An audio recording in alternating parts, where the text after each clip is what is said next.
The sun rises, another day begins, and before you check your phone, before you let the world tell you who to be, you have a choice, a single moment where your mind is still yours, where possibility lives in silence, where the person you want to become waits for you to speak. Words are not just sounds that disappear into air. They are seeds planted in the soil of your consciousness. They are architects that build the house you live in. They are the compass that points your life in one direction or another. The ancient Stoics understood this deeply. Marcus Aurelius, the Roman emperor who ruled the world yet mastered himself first, wrote in his Meditations, "The happiness of your life depends upon the quality of your thoughts." He knew that the battle for a meaningful life is won or lost in the theater of the mind, in those first quiet moments when you decide what voice gets to speak. Most people wake up and immediately surrender. They reach for their phones and let fear speak through news headlines. They let comparison speak through social media. They let worry speak through their mental replay of yesterday's mistakes or tomorrow's uncertainties. They give away their morning, which means they give away their day, which means they give away their life. But you are here because something in you refuses to accept that anymore. What if the words you speak to yourself in the morning are not just words? What if they are the foundation upon which your entire day is built? What if rewiring your mind is not about complicated techniques or years of therapy, but about 5 simple words spoken with intention, with belief, with the understanding that you are talking to the most important person you will ever know, yourself? Science backs this up. Neuroplasticity, the brain's ability to reorganize itself, shows us that our thoughts create neural pathways. Repeat a thought enough times, and it becomes a highway in your brain. Your mind literally reshapes itself based on what you feed it. The words you speak in the morning are the first meal your consciousness consumes. Make it nourishing. Make it powerful. Make it count. Today I am giving you 5 words, not phrases, not paragraphs, just 5 words that carry the weight of Stoic wisdom and the power to transform how you see yourself, your challenges, and your potential. These are not magic spells. They will not work if you say them once and forget them. But if you commit to speaking them every morning, if you let them sink into your bones, they will change you. They will rewire the mental patterns that have kept you stuck. They will build a version of you that is stronger, calmer, more purposeful. The Stoics were not philosophers who hid in ivory towers. They were men and women who faced real battles, real loss, real suffering. Epictetus was a slave who became one of history's greatest teachers. Seneca advised emperors while facing exile and death. Marcus Aurelius led armies while writing about inner peace. They found strength not by avoiding life's hardships, but by changing how they spoke to themselves about those hardships. They mastered the internal dialogue, and so can you. Your mind is listening. Right now, it is waiting for instructions. It is ready to be rewired, reprogrammed, redirected. The question is, what will you tell it? Will you repeat the same tired stories of limitation, the same fears disguised as realism, the same excuses dressed up as wisdom? Or will you speak to yourself like someone who deserves greatness, like someone who is capable of growth, like someone who understands that the morning is sacred territory? Before we go deeper, if this message is resonating with you, if you feel that pull toward change, hit that like button. Drop a comment below and share this video with someone who needs to hear it. Subscribe to this channel because we are building something here, a community of people who refuse to settle for a mediocre inner life. And do not skip any part of this video. Every word matters. Stay with me until the end. Let's begin the rewiring. Drop this in the comments if it resonates. My words create my reality. Number 1. I choose my response. Life will hit you. That is not a possibility, it is a guarantee. The question is never whether hardship will come. The question is, who gets to decide what it means?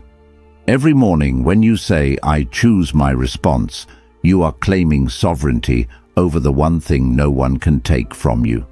Not your circumstances, not your emotions in the immediate sense, but your response. The space between what happens to you and what you do about it. Viktor Frankl, who survived the Nazi concentration camps, discovered this truth in humanity's darkest hour. He wrote, "Between stimulus and response there is a space. In that space is our power to choose our response. In our response lies our growth and our freedom." Think about what this means. Your phone buzzes with a message that changes your plans for the week. Your body aches from an old injury flaring up again. You see someone you care about making choices that hurt them. A dream you have been working toward hits an unexpected wall. In each of these moments, there is a split second where you stand at a crossroads. One path leads to automatic reaction, the path most people take. They collapse into helplessness. They let frustration consume their entire day. They build stories about why life is unfair. But when you wake up and say, I choose my response, you are training yourself to take the other path. The path of conscious decision. You are reminding yourself that you are not a leaf blown by every wind. You are not a puppet dancing on strings controlled by external events. You are a human being with agency, with choice, with power. This is pure Stoicism. Epictetus taught that we do not control what happens to us, but we absolutely control how we respond. He said there are things within our power and things outside our power. What is within your power? Your judgments, your intentions, your responses. What is outside your power? Almost everything else. The weather, other people's decisions, the past, the future.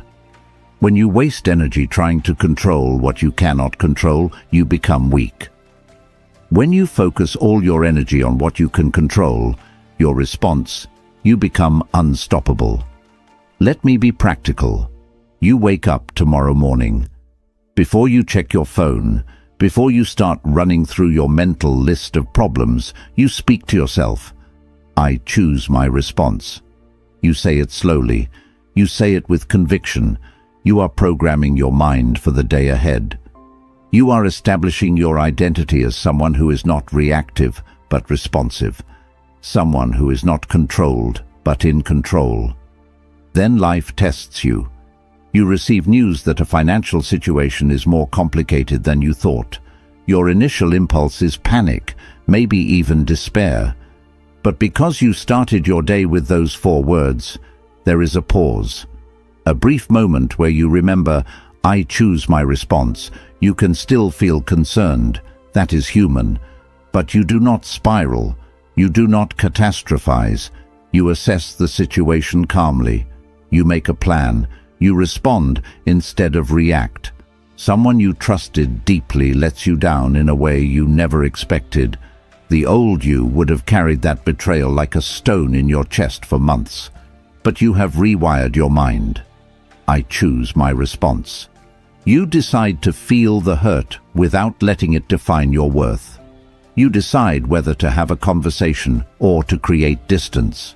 Either way, you are choosing. You are not being chosen for.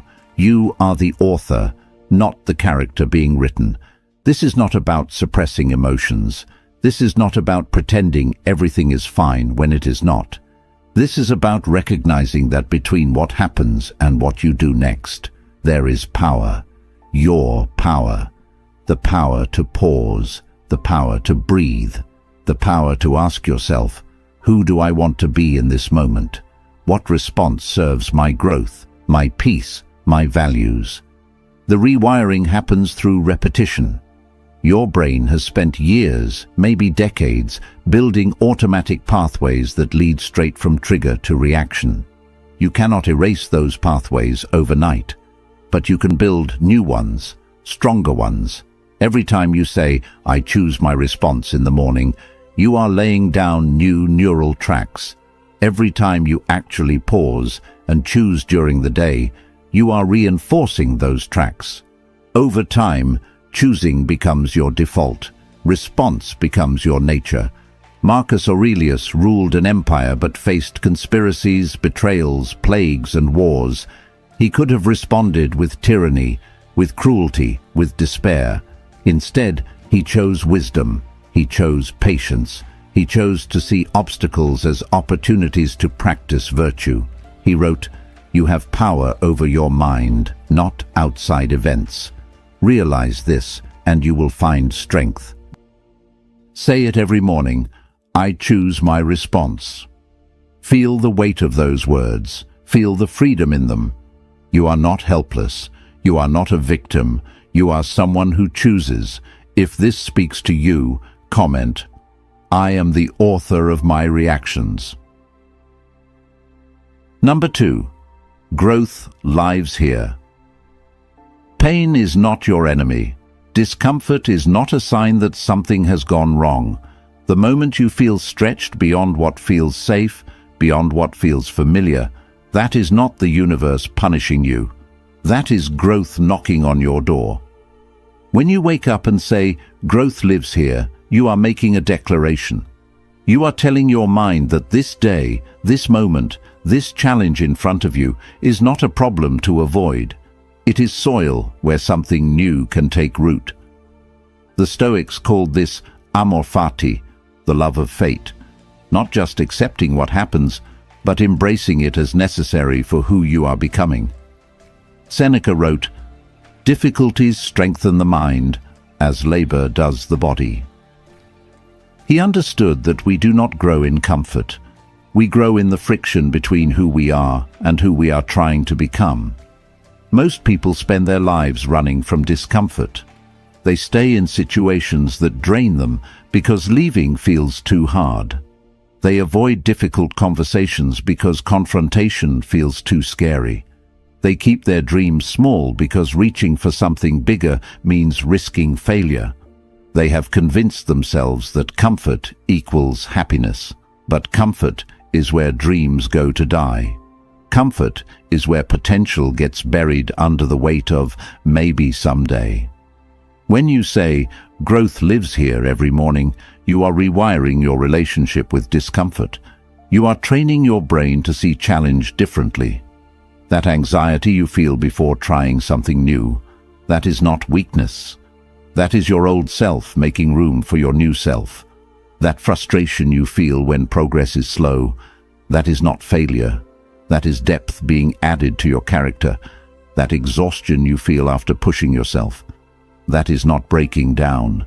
That is breaking through. Here is what this looks like in real life.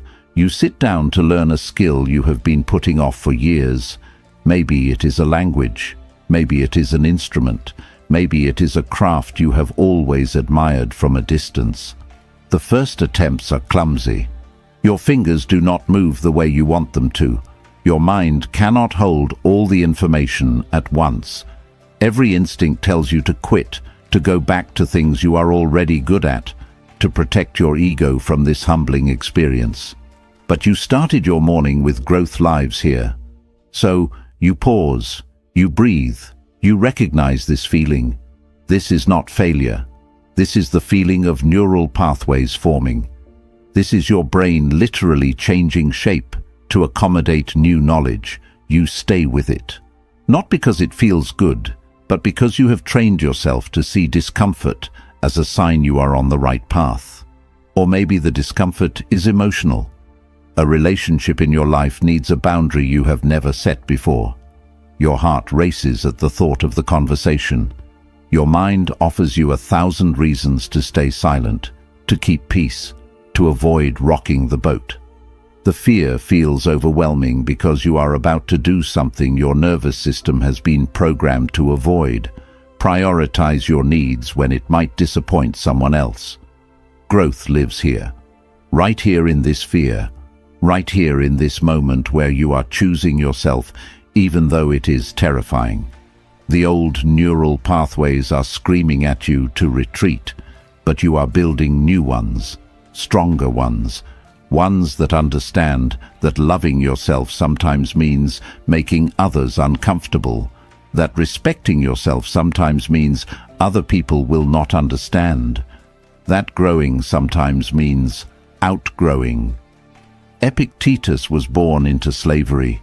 He could have spent his life in bitterness, cursing his fate, wishing for different circumstances. Instead, he found freedom in the one place no chains could reach, his mind.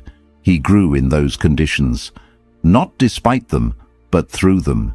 He later taught, "It is not what happens to you, but how you react to it that matters." His entire philosophy was born from finding growth in the harshest soil. This is not about toxic positivity. This is not about pretending hardship is a gift. Some things that happen to us are genuinely terrible. Grief is real. Loss is real. Injustice is real. But even in those dark valleys, even when growth feels like the last thing on your mind, the truth remains. You can either let suffering diminish you, or you can let it deepen you. You can emerge bitter, or you can emerge better. Not because suffering is good, but because you have the power to decide what you do with it. Say it every morning. Growth lives here. Say it when things feel easy and when things feel impossible. Say it when you are excited and when you are exhausted. You are teaching your mind to see every moment as an opportunity. You are building a version of yourself that does not shrink from challenge. You are becoming someone who understands that the best things in life live on the other side of what scares you most. Comment below if you're ready. I welcome the discomfort of becoming. Number 3. Today matters most. Yesterday is a ghost. Tomorrow is a promise no one can guarantee. But today? Today is breathing. Today is here. Today is the only canvas where you can actually paint. When you wake up and say, "Today matters most," you are pulling your consciousness out of two prisons that trap most people: regret about the past and anxiety about the future. You are anchoring yourself in the only moment that truly exists. The Stoics were obsessed with this truth. Marcus Aurelius wrote, "Confine yourself to the present." Not because the past does not matter or the future is not important, but because this present moment is the only place where your power lives. Think about how much mental energy you waste. You replay conversations from last month, wishing you had said something different. You relive mistakes from years ago, punishing yourself for choices you cannot change. Or you project yourself into next week, next year, creating elaborate disaster scenarios in your mind. You rehearse arguments that may never happen. You worry about outcomes you cannot predict. Meanwhile, today slips through your fingers like water. The one day you actually have control over becomes a blur because you were too busy living everywhere except now. This is not just philosophy, this is survival. When you split your attention between past regrets and future fears, you are operating at half capacity in the present. You miss opportunities because your mind is somewhere else. You damage relationships because you are not fully present with the people in front of you. You make poor decisions because you are reacting to ghosts instead of responding to reality. When you say, "Today matters most," every morning, you are training your mind to come home. Home to this breath. Home to this moment. Home to the only time and place where you can actually build the life you want. You are not ignoring the past. You are choosing not to live there. You are not denying the future. You are choosing not to be paralyzed by it. Here is what this looks like in practice. You wake up with your mind already racing ahead to everything that needs to happen this week. Appointments, deadlines, obligations stacking up like a mountain you need to climb. The weight of it all presses down on your chest before your feet even touch the floor. Anxiety floods in because your brain is trying to solve 5 days' worth of problems at once.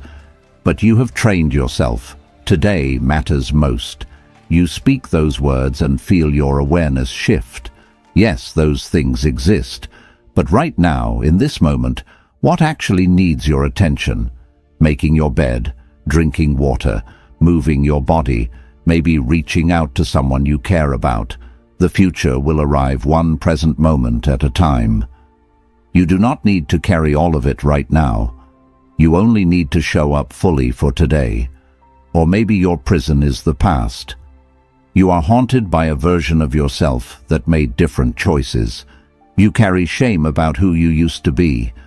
You cannot forgive yourself for opportunities you missed or people you hurt. That weight follows you everywhere, coloring every new experience with the stain of old regrets. You want to move forward, but you keep looking backward. Today matters most. Those 3 words become your permission to release what you cannot change. Not because the past does not matter, but because drowning in it does not honor anyone, especially not yourself.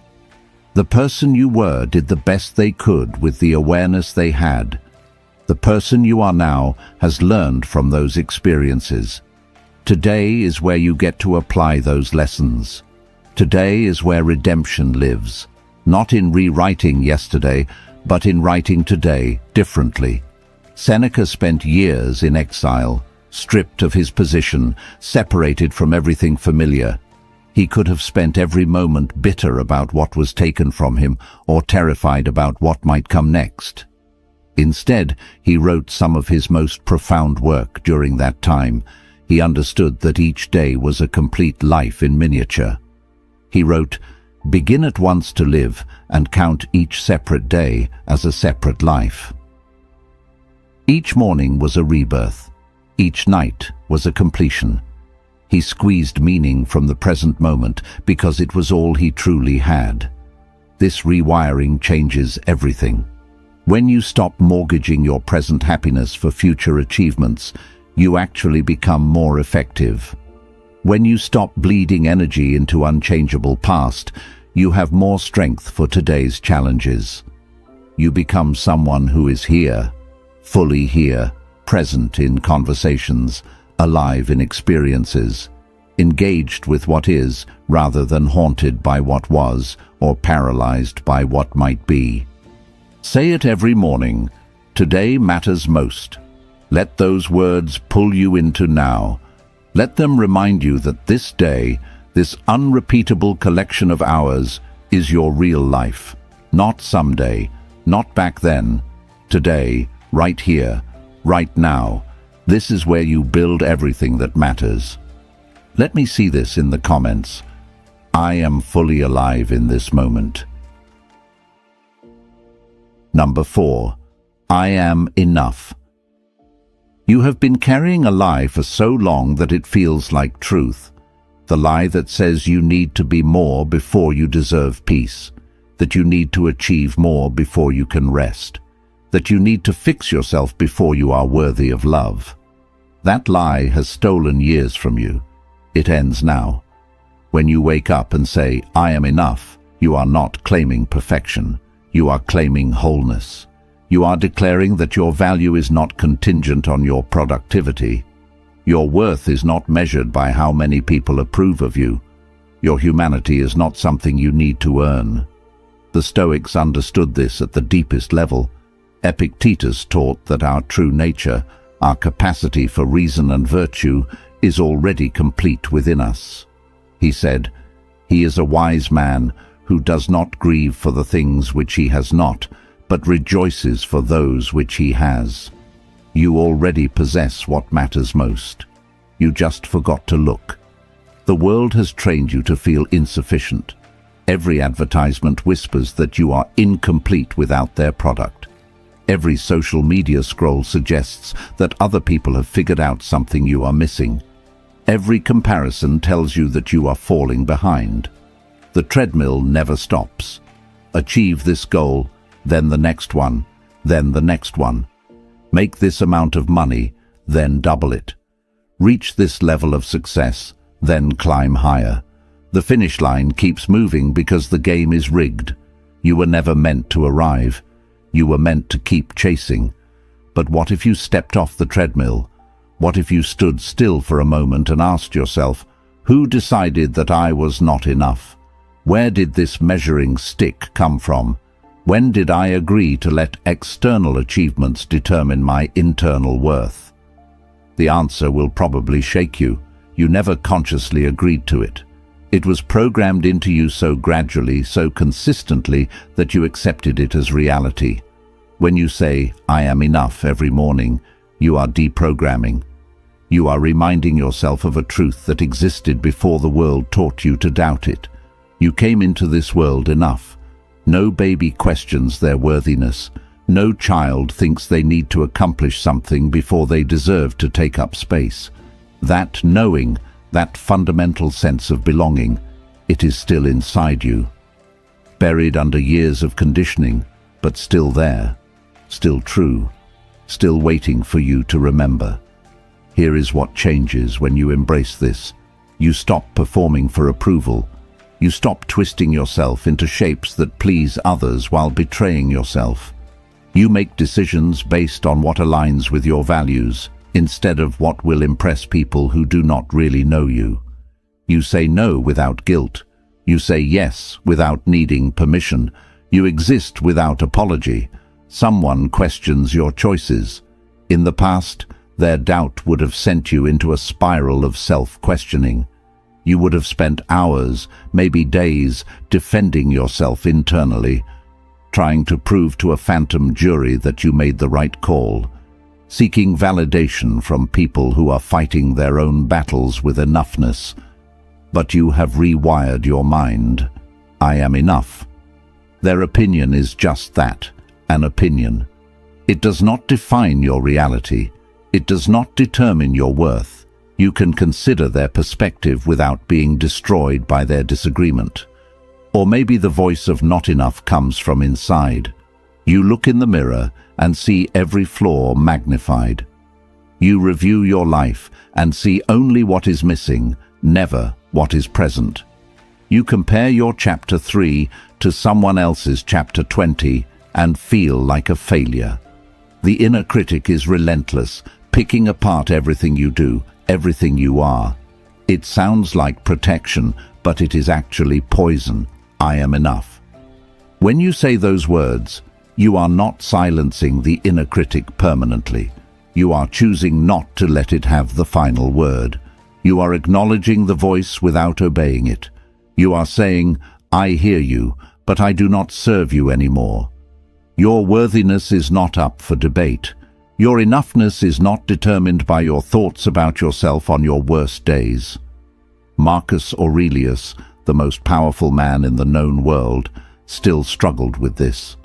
He wrote reminders to himself about his own insignificance in the grand scope of the universe, not to diminish himself, but to free himself from the pressure of needing to be more than human. He knew that accepting his limitations was not weakness. It was wisdom. He wrote, "Very little is needed to make a happy life. It is all within yourself, in your way of thinking. Everything you need to be whole is already inside you." Say it every morning, I am enough. Say it even when, especially when, you do not believe it yet. You are not trying to convince yourself of a fantasy. You are reminding yourself of a fact that the world made you forget. You are complete. You are whole. You are enough. Share this affirmation below. My worth is not negotiable. Number 5. I release control. Your hands are tired from gripping so tightly. Your mind is exhausted from trying to orchestrate outcomes you were never meant to control. You have been fighting a battle you cannot win, trying to force life to follow a script only you can see. And the cost? Peace. Presence. The ability to breathe without anxiety tightening around your chest. When you wake up and say, I release control, you are not surrendering to chaos. You are surrendering to reality. You are acknowledging a truth that the Stoics built their entire philosophy around, There is what you control, and there is everything else. And everything else is almost everything. Epictetus drew a clear line. He taught, "Make the best use of what is in your power, and take the rest as it happens." This is not passivity. This is power, real power. The power that comes from knowing where your influence ends and acceptance must begin.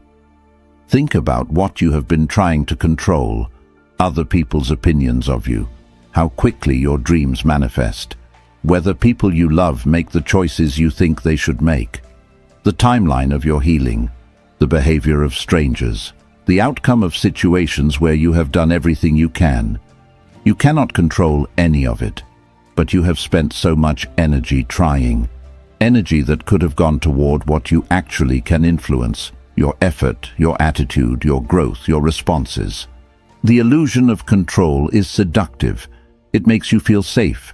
If you can just plan perfectly, anticipate every variable, manage every detail, then nothing bad will happen. But life does not work that way. The tighter you grip, the more life slips through your fingers. The more you try to micromanage outcomes, the more suffering you create for yourself. Because control is a myth, and chasing myths is exhausting.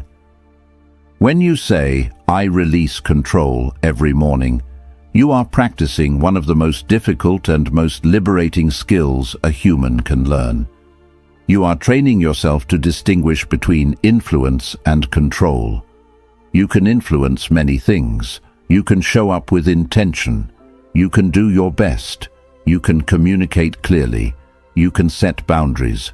You can make plans. But after that, after you have done what is yours to do, you have to let go. You have to trust. Not trust that everything will work out the way you want. Trust that you will be okay, regardless of how it works out. Here is what this looks like when it is real. You care deeply about someone who is making choices that hurt them.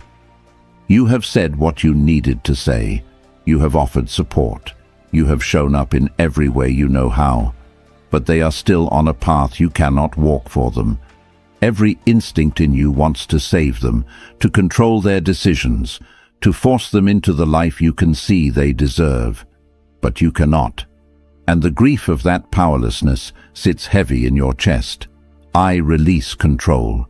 You say those words and something shifts, not in their life, but in yours. You can still love them. You can still be available, but you stop carrying responsibility for choices that are not yours to make.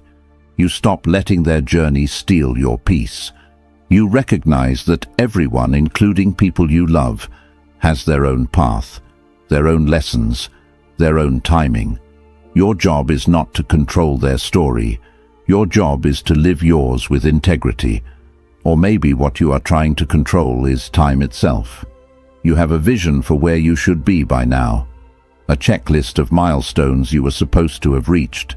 But life had different plans, detours you did not choose, delays that made no sense, doors that closed when you were certain they would open. And now you are angry at time, at the universe, at yourself, for not being where you thought you would be. I release control. The timeline is not yours to dictate. You can work hard, you can stay committed, but you cannot force readiness before its season. You cannot rush what is still forming. Seneca wrote during his own period of forced waiting, "Luck is what happens when preparation meets opportunity." Your job is the preparation. The opportunity's timing, that is not in your hands.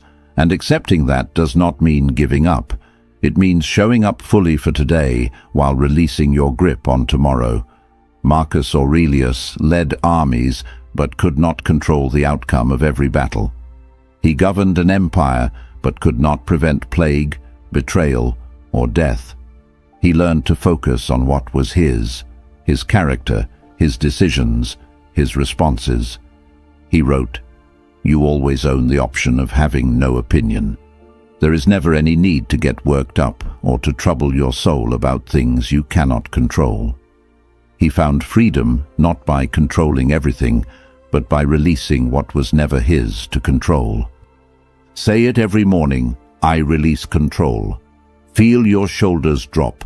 Feel your jaw unclench. You are not giving up. You are giving over. You are trusting life enough to stop fighting it. You are becoming someone who influences what they can and accepts what they cannot. And in that acceptance, you will find a peace you have been searching for in all the wrong places. Type this if you feel it. I trust the process beyond my control. 5 words, 5 mornings, 5 keys to unlock a mind that has been holding itself prisoner. I choose my response.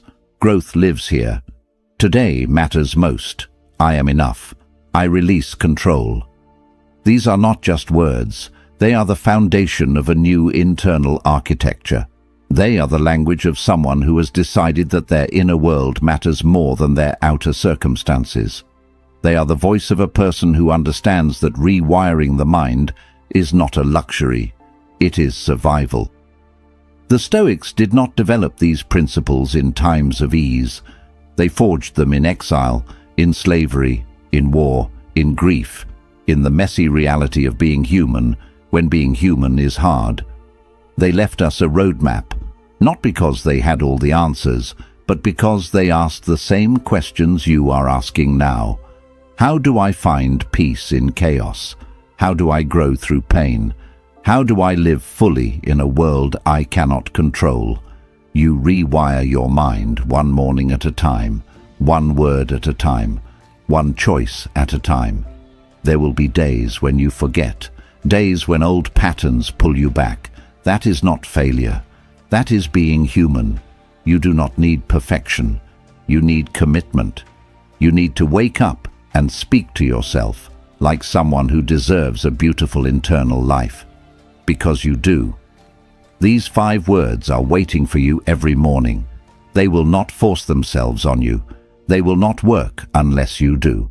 But if you show up, if you speak them with intention, if you let them guide how you move through your day, they will change you, not overnight, but undeniably. Your mind is listening. What will you tell it tomorrow? If this resonated with you, hit that like button. Drop your favorite affirmation in the comments. Share this with someone who needs to hear it.